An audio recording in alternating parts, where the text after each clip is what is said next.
Can you tell me a little bit about your educational background? Where did you get your undergrad, your PhD, and any other advanced degrees? I got my undergraduate Bachelor's of Science in Psychology at University of Maryland, College Park. And then I also got my PhD in Human Development at University of Maryland also. What would you consider your area of expertise? My area of expertise is in early childhood math development and how parents and peers might promote that development through playful interactions and informal experiences. Tell me a little bit about this study. What did you and your colleagues look at?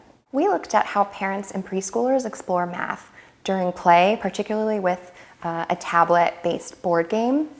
Most research had previously looked at how parents and children explored math during traditional toy play.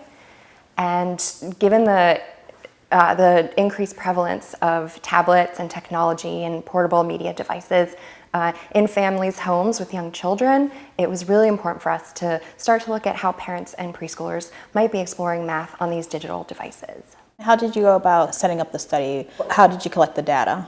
First, we chose one particular app, a board game that in its traditional form, as well as its digital form, has promoted young preschoolers' mathematics knowledge.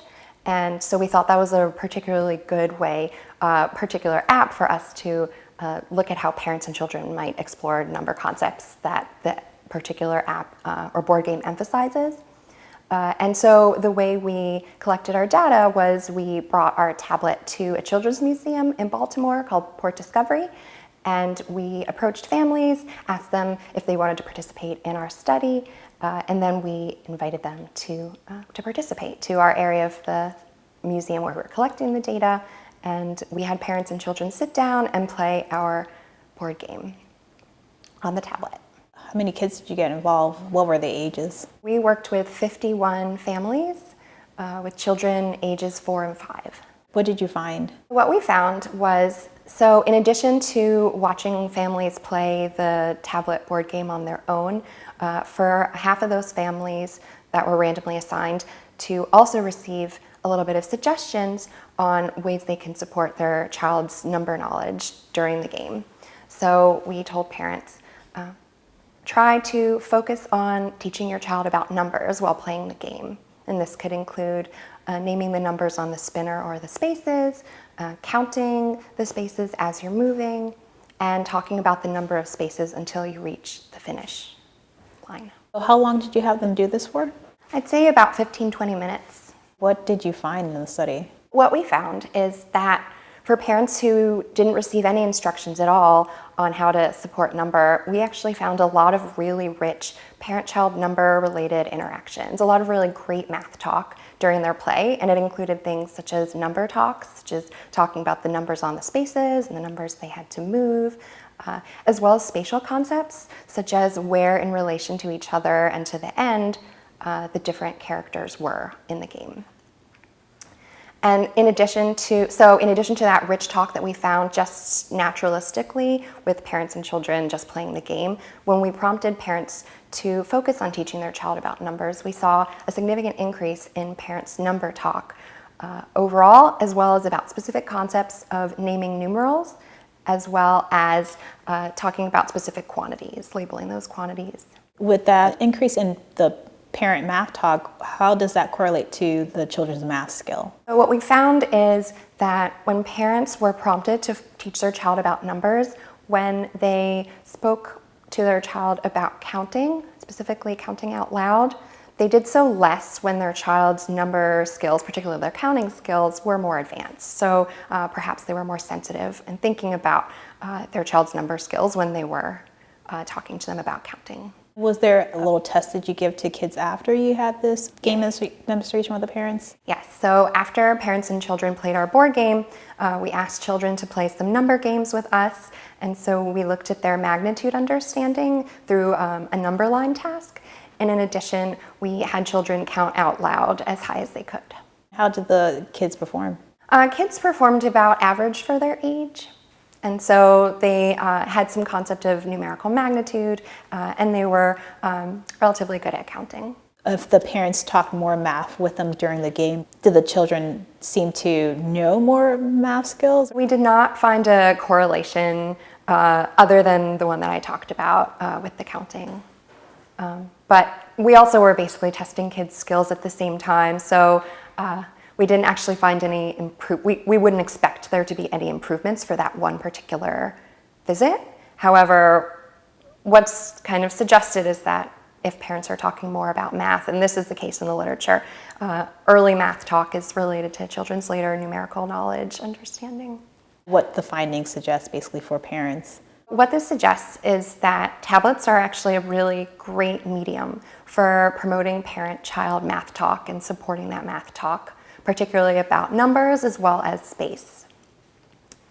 And that's really great news because in previous studies, we've actually not found as much math talk between parents and preschoolers when playing actually the traditional version of that board game. And so this is actually really exciting that tablets might be a really great way for parents and kids to be encouraged to talk about numbers. So this is more new school compared to the actual physical board game. Because we weren't able to make direct comparisons, but it's really interesting. I think a new study that actually compared parents talk with their child on a tablet board game versus a regular traditional board game. It was just really interesting looking at the numbers between the two studies and seeing that there was substantially more talk. What takeaway tips would you have for parents? I think given our findings that providing really brief suggestions to parents to focus on number, and given that it increased their number talk both to their child and then the child's responses to the number talk that parents were eliciting, it suggests that parents should keep in their heads that they should be focusing on number during everyday tasks and activities that they're doing with their child. And in doing so, they'll talk more about numbers than they might otherwise if they don't have this idea in their heads. Are there some examples that you can provide of certain activities that they can do this with? So, for example, when cooking, looking over a recipe, if you're involving your child in making whatever dish, then you can think about counting out the ingredients in your recipe, making sure that those all exist on the table as you're preparing to make the dish. When doing laundry, you can talk about how many socks. You can also point out numerals in your everyday lives, like when you're driving, you can point to different speed limit signs. When you're at the grocery store, you can talk about prices. There's a multitude of ways that we can focus on math in our everyday lives, that as long as you have it in your head to be teaching your child about numbers, then I think you'll find a lot of opportunities that you didn't think about before. Is there anything that parents can say or do to their child while they're playing the game that can help with that as well? I think the importance of parents and children co-viewing and co-using the technology in their lives is really important, because I think the reason that parents and children were able to talk more about math is because they were doing so together. And children are still learning about concepts such as number and space, and parents can really help their children to point out the things in their worlds, whether on technology or not, that can really help kids to gain new concepts. Are there certain examples that you noticed, certain words that parents were using that was helping to increase the kids' math knowledge? The things that were really helpful that parents were saying were things like, why don't you count for me? Prompting kids to count, because kids do need to be using this math language on their own. But parents were asking kids to count. They were also helping their child to name the numerals on the spaces, especially as those numerals got bigger.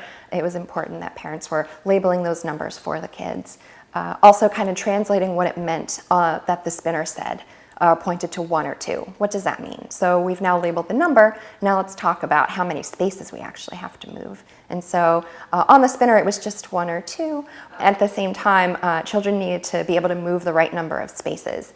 And if they could, also say the numbers in those spaces. And so parents could definitely help their child in that way as they're still learning the names of numerals. Is there anything that you think that I didn't ask you that you feel that people should know about the study? I think there's other things that are important about the board game that we picked. So the board game is linear. It's kind of like Chutes and Ladders that you might have seen.